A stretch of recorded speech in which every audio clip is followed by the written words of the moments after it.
Hola, querida audiencia quenique. Estamos en la casa de Mauricio Vargas, periodista y escritor que acaba de lanzar un libro histórico.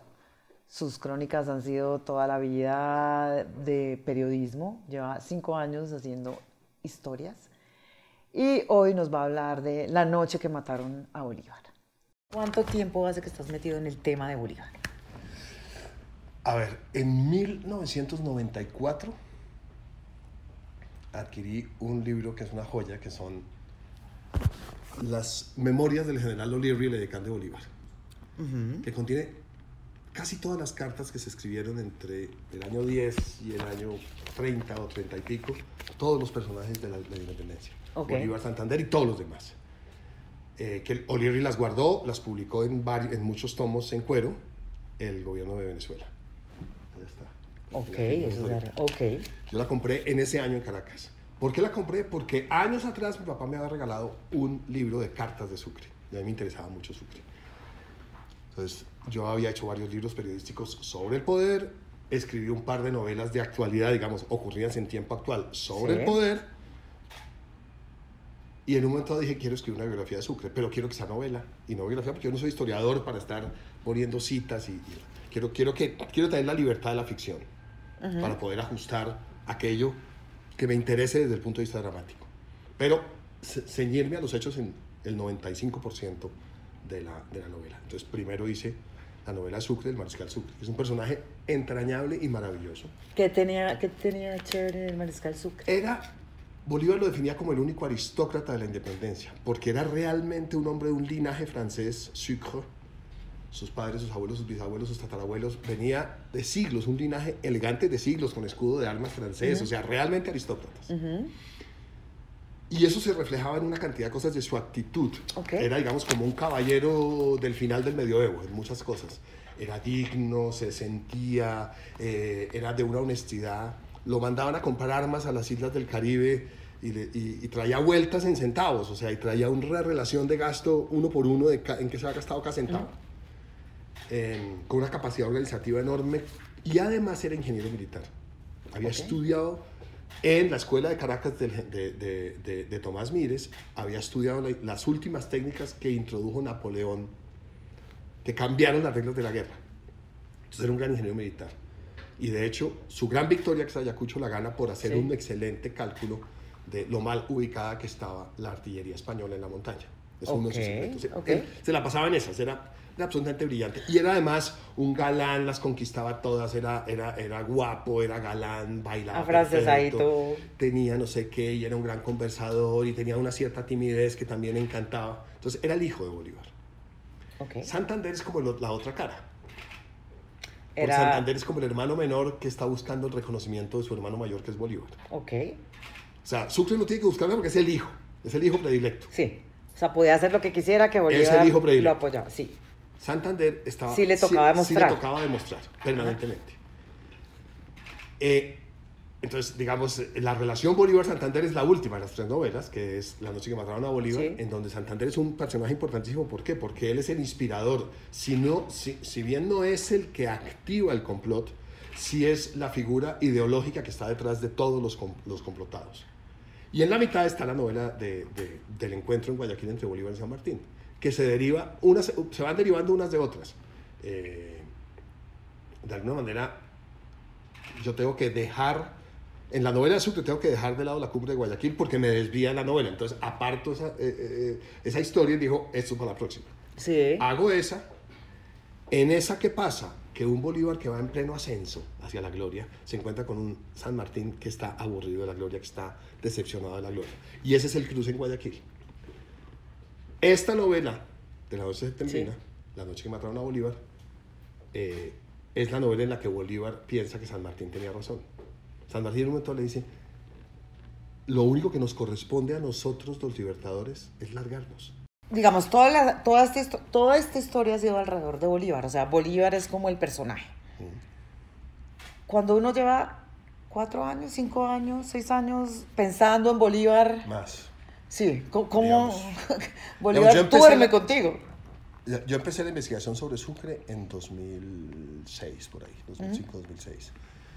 Si bien había estado investigando desde mucho antes, pero ya, digamos, sistemáticamente por ahí en 2006. O sea, llevo más de 10 años con los Libertadores, y con ellos 3 o con ellos 4, con San Martín incluido. Y eso incluye además ir a los sitios. A mí me encanta ir a los sitios. A la casa donde San Martín murió en Boulogne-sur-Mer, en la costa francesa del Canal de la Mancha.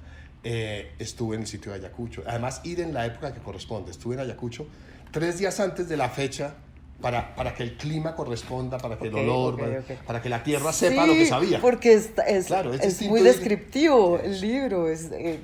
Yo pensaba, este tan costeño viviendo en Barranquilla, ¿cómo me describe estos árboles acá? Así, ¿no? Pero es que hay mucha, hay que investigar, hay que leer sobre eso, sobre la gastronomía, sobre el vestuario, claro, obvio, sobre las costumbres. Ah, qué bien. Sobre cómo era una visita de novios. Santander visitaba. ¿Cómo era la visita? Entonces, hay muy buenas investigaciones sobre qué había en una casa. Los elementos que hay en una casa aparecen mucho en los documentos de herencia, en los documentos notariales de herencia. Ok, claro. El legado, aquí está. Yo voy la a dejarle a mi hija plata. y hay un listado de cosas que existían. De modo que no es solamente limitarse a esos personajes. Siempre en las 3 novelas está la voz de la gente. Opinando, comentando. Hay una voz que sale como los coros en el teatro griego, guardar las proporciones. 5 millas. 0 comillas, ¿no? Que para que fluya. Para que fluya. ¿Quién hacía eso? ¿Qué escritor? Cortázar lo hacía muy bien. Sí. No tanto con la voz de la gente, sino con jugar con voces en primera y en tercera persona. Sí, que uno tiene que... Primera, segunda y tercera, que hay que cuadrarse, hay que leer. Pero lo mejor es dejarse llevar. No andar pendiente, sino dejarse llevar. Pero es una manera de que también hable la gente. Y muchas veces, por ejemplo, en esta novela, de La noche que mataron a Bolívar, el 20 de julio está contado desde los ojos de la gente del común. Más que de parte de los conspiradores del Observatorio Astronómico encabezados por Camilo Torres. No, mucho más que eso, de la gente. La gente que estaba en la plaza de mercado ese día. De la gente que estaba en la plaza, que era viernes de mercado.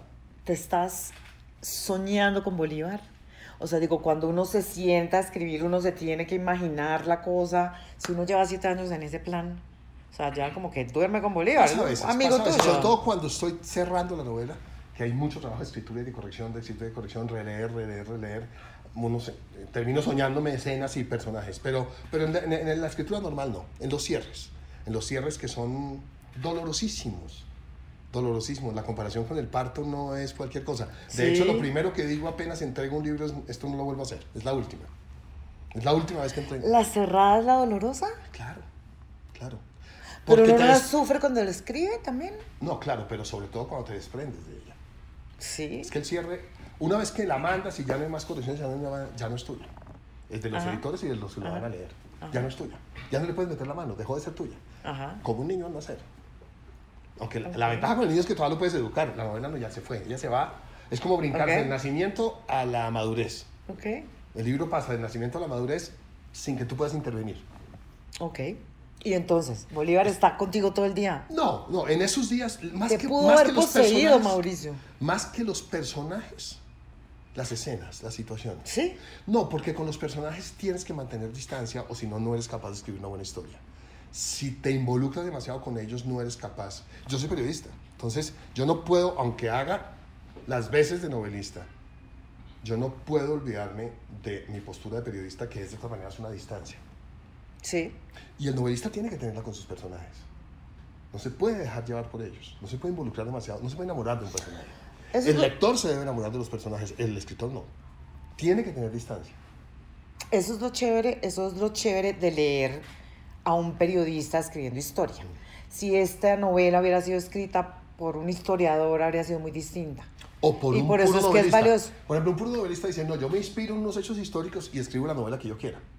Yo como periodista no puedo renunciar a los hechos comprobables. Entonces, yo puedo inventarme, yo puedo crear ficción en torno a huecos negros de la historia. O sea, Sucre, por ejemplo, hay 8 meses que los pasa en la isla de Trinidad y nadie sabe nada porque no escribió cartas, no hay absolutamente nada. Se sabe que estuvo 8 meses ahí escondido, exiliado. Sí. Entonces, era una escena era un periodo para inventarse todo. Pero tú no te puedes inventar cosas contravidentes. Tú no puedes poner a Sucre en la batalla de Boyacá porque no estuvo, punto. Sí. Entonces, no puedes la ficción nunca puede transgredir los hechos demostrados cuando haces novela histórica. Ahora, pues tú no puedes, qué sé yo, tú no puedes poner la catedral de la plaza de una ciudad colonial en donde no, en el costado norte cuando está en el sur. Digo, son hechos subjetivos. ¿Qué hay de ficción en eso? En esta cosa de Bolívar. No es ficción, son cosas que tú pones No, ahí. es que la ficción no quiere decir inventar. Ajá. La ficción no es lo irreal. La ficción es otra manera de contar la realidad. Es Yo montarle. sostengo Es que hacer la gran novela histórica que se ha escrito con una señora Sin la Soledad es una gran novela histórica. Y es ficción, indiscutible ficción. Es una gran saga que es una gran metáfora de Colombia misma. Y de América Latina, si se quiere. Y del tercer mundo, si se quiere. A través de una comarca, de un pueblito. Sí, se Pero cuentan es una todas las novela histórica. bananeras. Están las bananeras, está las guerras civiles, está la dictadura, está todo eso. Sí. Entonces, claro, ahí Gabo vuela. Yo estoy haciendo novela histórica referida a hechos sobre los cuales hay mucha documentación contra la que yo no me puedo ir. Como periodista que soy. Si yo no fuera periodista, de pronto sí. ¿Cuál es la diferencia entre escribir El presidente que se iba a caer y La noche que mataron a Bolívar? En el proceso creativo. Te voy a decir la más importante de todas. En una novela tienes que trabajar los sentimientos de los personajes. En una crónica periodística tienes que renunciar a trabajar los sentimientos. Ok. Los hechos. Al lector de un trabajo periodístico le interesan los hechos, Claro. no los sentimientos. Puedes tener más ficción en la historia. Claro, que en la novela, digamos, no en la historia, en la novela, sí. cualquiera, del presente o del pasado, Exacto. histórica o no histórica, puedes tener más vuelo, puedes aventurarte en ciertas cosas, puedes crear una escena de amor sobre la que no hay ningún documento escrito. Digamos, está más o menos establecido que el primer fin de semana de amor entre Bolívar y San Martín ocurre en la hacienda Catahuango de la familia Manuelita. Eso está más o menos establecido. Pero nadie sabe qué pasó esa noche. Ahí yo tuve licencia en el libro de Ahí le dejo la gloria. Ahí tuve licencia para inventarme esa noche. Escena de amor. De Bolívar y Santander. En la que de Bolívar y Manuelita en el libro sobre Bolívar y San Martín. Ahora, ¿cómo fue? No, él se dedica a contar. Ella le habla mucho de San Martín porque ya ha conocido a San Martín. Entonces ella le habla de cómo San Martín les contó una velada en Lima, cómo había sido el cruce de los Andes, el maravilloso cruce de los Andes del ejército de San Martín, de Argentina a Chile. Y Bolívar, celoso, le dice, yo también crucé los Andes. Y le narra el paso de Pisba. Y la sábana arrugada hace las veces de la montaña en que él le va describiendo el ascenso. Y luego le describe la batalla del Pantano de Vargas. Ok. Pero y ahí obviamente, se besaron. pues sobre eso, no, pues ahí se besaron, es un decir. Manuelita era súper liberal. Manuelita lo besó. Manuelita le dice a Bolívar que es muy mal polvo. ¿Ah, sí? Claro, y es que Bolívar ¿Pero dónde te inventaste eso? No, hay algunas referencias de Manuelita muy pequeñas, muy unas pinceladas, digamos, de que ella educó a Bolívar. Esas cartas, claro. Que ella lo educó. Manuelita sabía. Bolívar era un militar que iba de pueblo en pueblo y pasaba una noche todas las carreras. Y de pronto dice, no, esto en la cama es distinto. Ah, ok. Esto en las sábanas es despacio, con calma. Ok. La relación de Manuelita y Bolívar era... Vamos a hablar de eso para que quede grabado. Era una relación de... Terminaban y volvían. Él quería deshacerse. Siempre fue una relación tormentosa, absolutamente salpicada por los celos. No solamente porque Bolívar tenía una cantidad, ambos eran celosos, pero no solamente había celos de parte de Manuelita porque Bolívar seguía en sus campañas, se separaba de Manuelita meses y a ella le llegaban las historias de que había tenido este romance en no sé dónde, este en Chuquisaca, este en La Paz, ¿sí? Sino que ella también tuvo aventuras y era coquetísima. Okay. Y Bolívar se ponía muy celoso. Pero digamos, hay una famosa escena de celos en la casa de la Magdalena en Lima porque Manuelita encuentra en la almohada un zarcillo de oro de una mujer que acababa de estar ahí. Ok. Y lo rasguña hasta sangrar. Ok. Y eso está contado por Bolívar a Perú de la Cruz en el diario Bucaramanga. Y está contado en cartas. ¿Bonita para la época, Manuelita? Sí, o sea, rellenita como se usaba en la época, con unos ojos muy especiales, muy expresiva. Tenía un lado muy masculino, muy machota. Montaba caballo horcadas, que eso no se usaba. Se ponía uniforme militar. ¿Sí? Y quiso matar a un muñeco de Santander. Lo fusiló. Lo fusiló. Claro, a ella no la podían creer en Santa Fe. Primero porque no era santafeña, sino quiteña. que eso en Santa Fe ya era un... Segundo era amante. Segundo era el amante y no se habían casado. Y a pesar de que los enemigos de Bolívar se decían liberales, en eso no eran liberales. Y los santanderistas en eso eran cero liberales, eran súper rezanderos, a diferencia de Bolívar, que no lo era para nada. Y porque, claro, además ella se metía en la política, ella se metía en el gobierno, ella intervenía, opinaba, decía lo que se le ocurría. Y para la época que una mujer se metiera en los problemas de la política y del poder era altamente rechazado. ¿A quién se parece Bolívar si quisiéramos en este momento de la historia decir que hay un Bolívar depende del momento. En la Gran Colombia? Es que, por ejemplo, yo le oía al amigo Jorge Orlando Melo decir que la gran diferencia entre Santander y Bolívar era que Bolívar era conservador y Santander liberal. Yo no estoy de acuerdo. Bolívar empezó siendo liberal y terminó conservador, y Santander tenía muchas cosas muy conservadoras y terminó siendo liberal. No, eran personajes muy complejos. El Bolívar del año 22 no es el Bolívar del año 28. Okay. El Santander del año 20, que estaba desesperado porque todas las provincias hacían lo que se les da la gana, y acumulaba poder central, y pensaba en el centralismo, se volvió federalista en el año 28. Pero no es lo mismo porque... Básicamente porque hay dinámicas, porque además maduran, porque creen, porque se entienden, o porque las rivalidades también los lleva a moverse. Sí. De modo que, no, yo lo que sí creo que se parece a esta época, y eso es bien importante. En el año 28 las discusiones eran el derecho de los opositores a Bolívar a alzarse de manera violenta contra él. O sea, el derecho a la rebelión armada. Uh-huh. El derecho. El derecho del Estado a defenderse de una manera violenta, o sea, la represión armada. Sí. Y la amnistía. ¿A qué se parece eso? A la discusión de hoy. Sí, ok. Exactamente la discusión de hoy. La historia se repite. ¿Tiene un origen legítimo, sí o no, por alzarse contra el Estado? ¿Puede el Estado reprimir, bombardear, sí? O sea, Colombia no ha cambiado nada, lo que hace es dar vueltas en círculo. No, claro, porque el tema es que terminamos admitiendo todo. Está bien visto alzarse en armas contra el Estado, está bien visto en un momento dado reprimir de manera violenta, y está bien visto una amnistía y un perdón que se hacen además sin discusión, sin verdadera catarsis. Entonces, vamos, pedaleamos en la bicicleta estática. ¿Por qué crees que Venezuela tiene esa veneración por Bolívar y nosotros no tanto? No, yo creo que cuando Bolívar murió lo odiaban en Venezuela. Bolívar no podía entrar a Venezuela. ¿Por qué es venerado? Allá la moneda es el Bolívar, todo es Bolívar. Sí, pero hay una caricatura que Chávez ha hecho de Bolívar. No, Bolívar también fue muy discutido en Venezuela. Lo que pasa es que Chávez lo convierte en un... No, Bolívar, digamos, en Colombia es bastante querido. En Venezuela hay esa veneración que tiene que ver mucho con esa ala bolivariana, que no necesariamente es de izquierda, porque también ha habido mucha derecha bolivariana en Venezuela. En Quito también, pero en Guayaquil no quieren a Bolívar porque sienten que Bolívar invadió Guayaquil y le impuso ser de Quito.